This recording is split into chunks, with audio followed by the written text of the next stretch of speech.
What's up, everybody, and welcome in to another edition of the Sitdown. As always, if you enjoy this video, make sure you hit the like button, comment, and let me know what you think.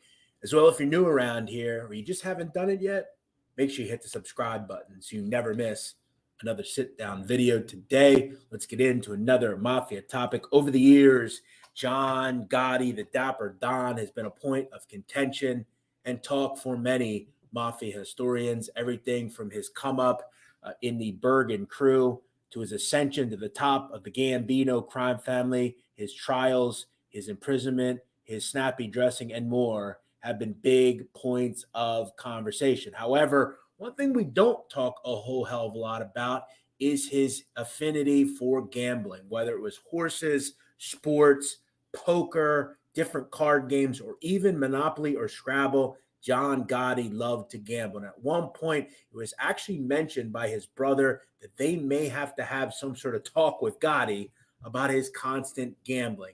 One of his favorite people in his heyday was this individual, Dominic Little Dom Churra, who was a wide-ranging bookmaker who'd become Gotti's personal bookmaker.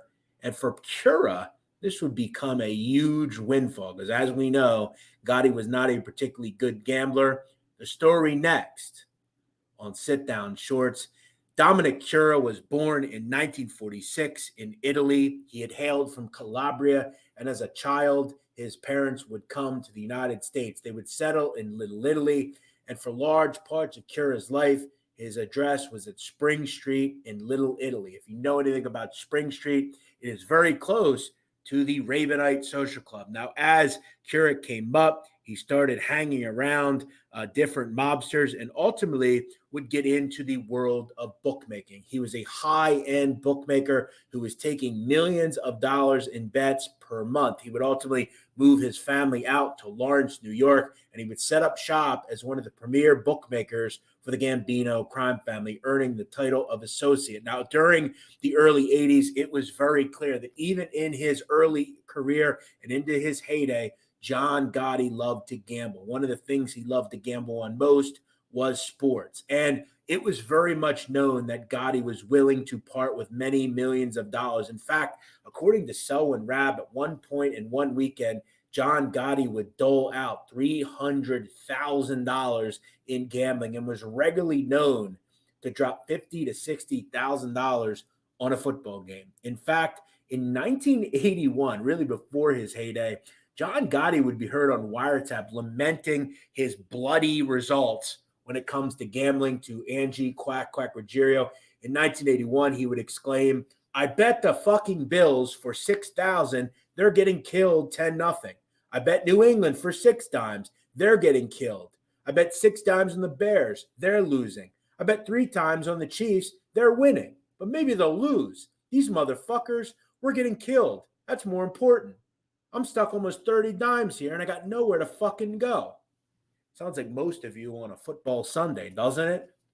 John Gotti couldn't win. In fact, there was a point of contention once made that he couldn't bet on the color of his own underwear. He'd likely lose and say it was a different color. John wasn't good at gambling, and that would become a big windfall for Dominic Churra. Now, throughout the 80s and 90s, as Gotti ascends to the top of the Gambino crime family, Curra could be regularly seen at the Ravenite Social Club, hobnobbing with Gambino pals alongside Gotti. Now, early in his career, Curra could be regularly seen on walk and talks with Gotti, and most of the bets that Gotti would make and then lose would be run through Jackie Nose D'Amico, Gotti's longtime confidant.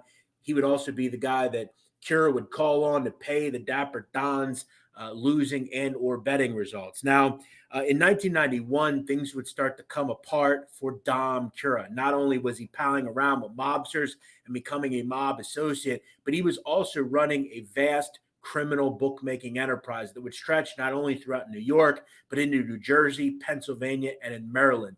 And in 1991, Dominic Churra would be contacted by a Gambino and Lucchese associate, Anthony Porky Porcelli. Now, Porcelli was an old friend of his that he knew through gambling and would often send him bookmaking clients. An individual was sent to him that Porcelli had met in federal prison in Lewisburg. Now, Porky would vouch for this individual, saying that he bet big and that he could be trusted by Curra. Curra would ultimately accept over $3 million in wagers by this individual. The problem for Curra and Porcelli, the individual was a CI, and he had been wired up by the feds. In November of 1991, Dominic Churra would be indicted for conspiracy and gambling and ultimately get 15 months in federal prison for his little stunt accepting wagers from a federal informant. Ultimately, he would get out and head right back to the mob underworld and get into another scam. During all this, he was still continuing to run multi-million-dollar enterprises, including being arrested in 1998 for other gambling charges. In 2000, though, he would come across a fascinating way to earn that would ultimately put him back in prison and have him hobnobbing around elites that would ultimately catch up to him. In the early times of 2000, Dominic Churra began running around with this individual, Charles Carneglia, a known hitter for the Gambino crime family, one individual that was said to have taken part in the purported abduction and murder of John Favara, an individual who was involved in ultimately accidentally hitting and killing Gotti's younger son, Frank. Now, Carneglia and his surrogate nephew, Kevin McMahon, were actually running a scheme involving stolen art. What the feds would allege that Curra, Carneglia, and McMahon were doing was they were acquiring fake art, i.e. Picasso, Paul Rubens, different high-end art. They were setting it up at an upscale Manhattan dealer and were trying to sell this counterfeit crap to high-end clients. And they were said to be looking into the millions for these portraits. Now, the feds would allege these portraits were nothing more than worthless canvas. They were all phony, fake, cheesy canvas portraits. And the problem for these three would arise when Curra began doing business with an individual that was actually wired up by the feds. And they were selling these portraits that were valued in the millions to a federal agent.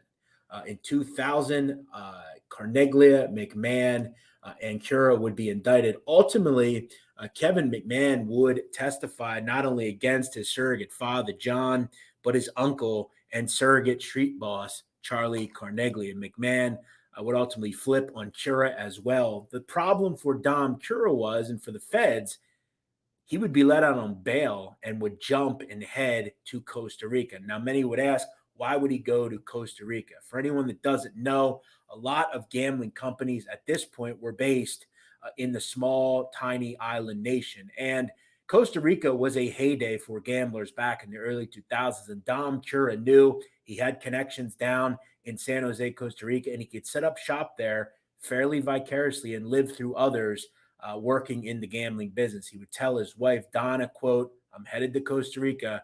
And in 2002, he would jump and head down to that nation. Now, it wouldn't last very long. Sadly for Dom Curra, he began talking on the telephone, and the police down there started to get wind that the former Gambino associate and personal bookie of John Gotti was in the nation.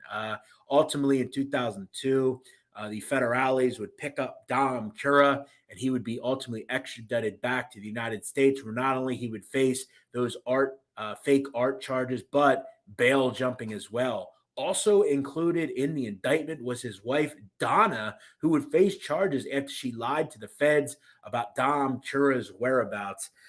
Ultimately, he would return back to New York and be sentenced to 3 years in federal prison. In 2006, Dominic Churra would die in his native Lawrence, New York. Just another story in the Gambino lineage. We know John Gotti loved to gamble. Dom Churra would be the guy that would get the windfall of the Dapper Don's losses. Just another story in the story of the Gotti and Gambinos. As always, if you enjoy my content, make sure you subscribe. We'll catch you next time here on the Sit Down.